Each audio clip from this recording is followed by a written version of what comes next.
Alright, I've been working on the Mustang here these last few days. Guess I'll do an update on it, show you where I'm at. Did take the tire off on this back side. It was flat. I took it to the Les Schwab here in town and had him take it out and reseal it and check it and all that. So got that tire aired up. I'll pop the hood and let you see what I did inside. Doesn't look like I've done much here on the inside, but actually have. I put a custom throttle cable onto the throttle pedal there. Let's see, had to add a return spring.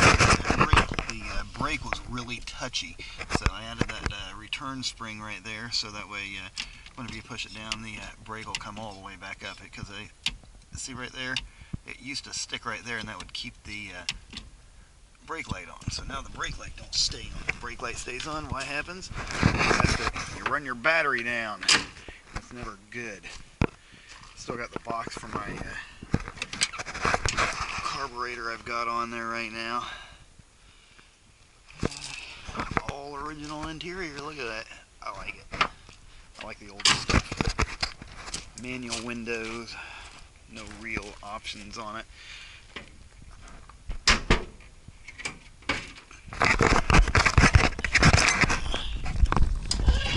we go. Added these louvers too. Got these louvers for fairly cheap off of eBay, and took these pieces off here with these nuts and bolts. Popped them off there and put new plastic trim on there. I love the way this Mach 1 hood looks. Yeah, here it is. I put a 4-barrel intake and a 4-barrel carburetor on there. Guess I'll do a start on it. I'm waiting on the fuel tank gasket back here. It was leaking out like crazy right after I put like 20 bucks in, so I had to drain it all back out into a pan and then put it into a gas can and add it into my other vehicles. But anyway, I took off the AC. AC is off of here. Cleaned up the engine bay a lot. Another issue I'm having is, geez, seems like every time I touch one thing I gotta replace like 3 others. It's the radiator back here. You see the radiator, and I tried some of that steel putty stuff, but didn't work. Still leak. So I can't have that. I'm gonna have to order a new water pump. I'm not sure how well that thing's flowing, so I'm gonna take that off there and check it and pressurize it and make sure it's all flowing through there real good. Man, let's see. Just to get the thing going, I had to add a coil to it. That's a brand new coil. Added an inline fuel filter over here. I had to move this the negative cable down, because every time this thing would move around the fuel line going in, it would cut it off. I was like, why is that every time I move that the thing would cut off? It's because it's hitting there. So I just took that and moved that bracket down there. It was cutting out the power coming from the points. Ground, to allow it to ground out. Anyway, let's see.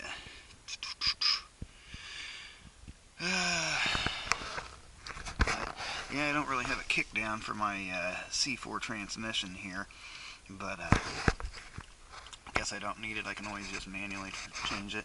Added this throttle cable here in the Spectre throttle cable bracket. This one here comes with the newer style one where you can adjust this nut out so it won't move back and forth. As you can see, that is solid. That ain't going nowhere.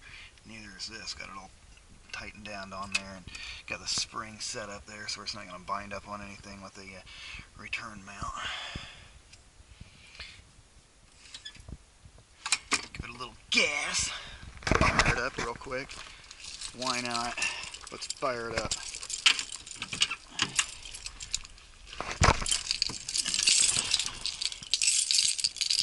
Where is it?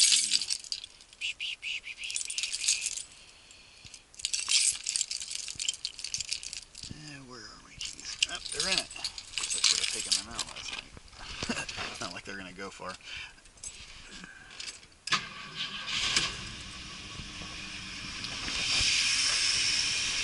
There it is running.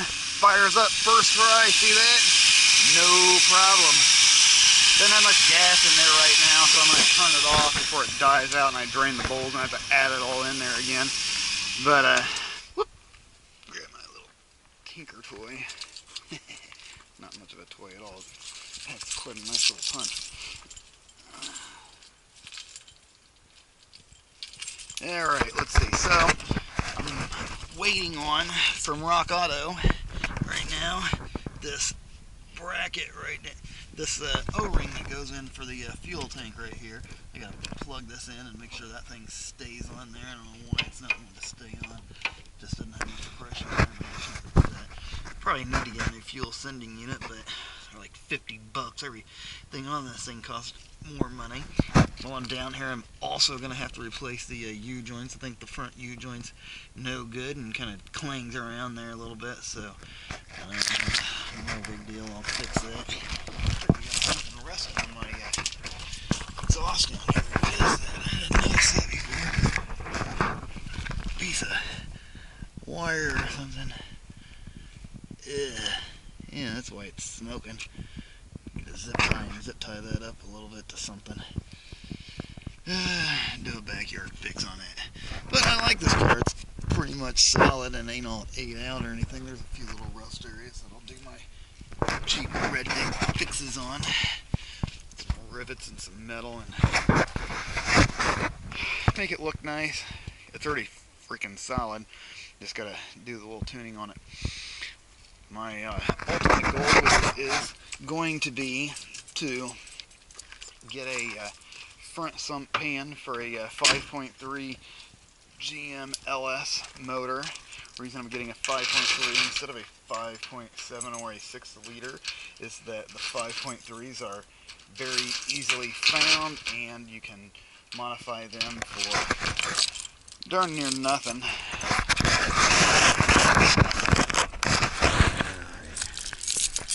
Put my key back in here.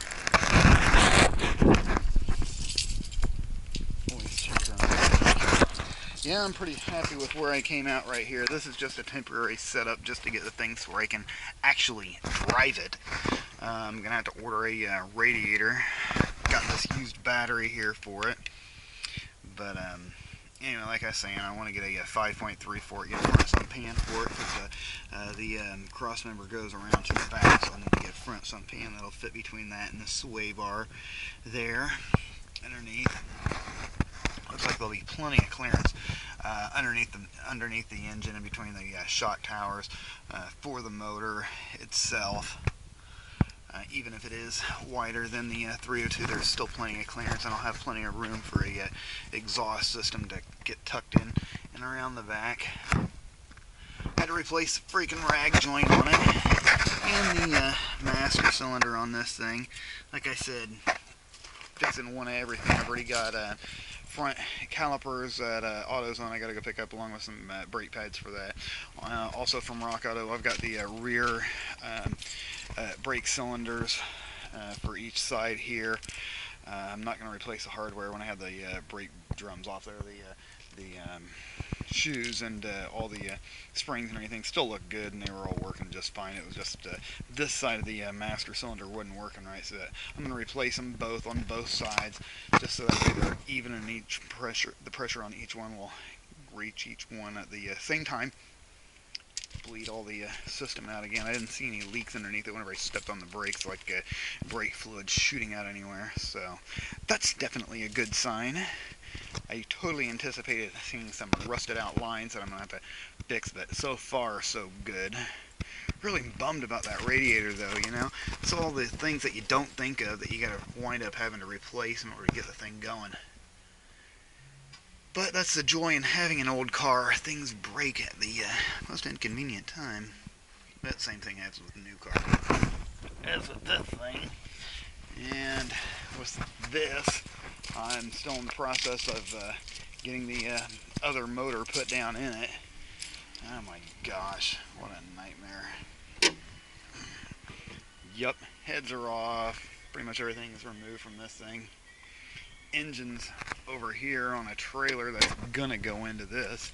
My goal was to have that engine in there for these last few days, but I tinkered around with the Mustang trying to get it going instead. There's the engine that's going in the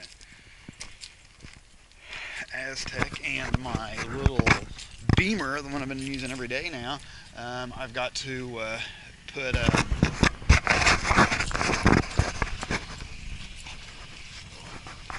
these eyelets in right here. Hold on for the lower control arm. As you can see, this one here is all laid up, and it's just as bad on the other side. You can see it right up there, allowing the front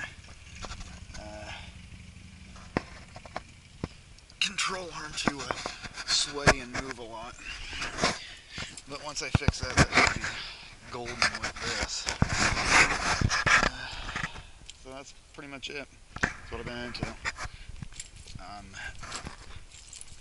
trying real hard to get this thing up enough to where I can actually drive it. Need to throw an air cleaner on it, but I can get one of them for fairly cheap. And we go.